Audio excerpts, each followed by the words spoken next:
Dobrý deň, milí sympatizanti a neprajníci. My sme Anonymous. Prejdeme k veci. Dnešný deň je začiatkom takej malej psychologickej operácie. Operácia, v ktorej oznámenie mnohých z vás potešilo, mnohých z vás pobúrilo. Náš drahý pán prezident Ivan Gašparovič vykonal pre našu krajinu a ľudí v nej počas obdobia svojho prezidentovania len jediné. A to mu práve teraz s radosťou vraciame späť. Niektorí z vás poznamenali, že Slovensko je parlamentná republika a výkonnú moc má parlament.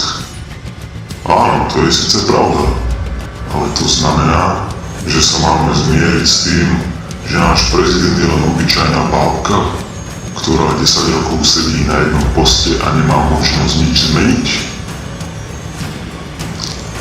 Kto chce, hľadá spôsoby, kto nechce, hľadá dôvody.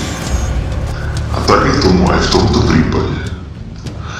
Pán Gašparovič sa zmohol akurát na pár chrapľavých, zmotaných vied, breptov a ignoráciu občanov Slovenskej republiky. Čo by na to povedala Organizácia spojených národov?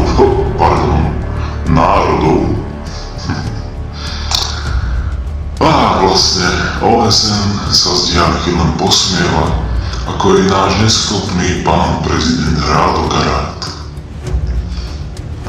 Brzdí vývoj v krajine, umožňuje rozkrádanie krajiny a potlačuje práva a slobody našich občanov. Je vinný. Je rovnako vinný ako pán Fico. Ako každý iný politik, ktorý nasľubuje hory-doly a keď sa dostane k moci, ľudia pre neho existujú len pred kamerami. No v pozadí každý hrabe len do svojho vrecka, hrá golf a uzatvára šedé dohody s temnými finančnými skupinami. Nezabúdame, neodpúšťame. Skorumpovaná vláda Slovenskej republiky očakáva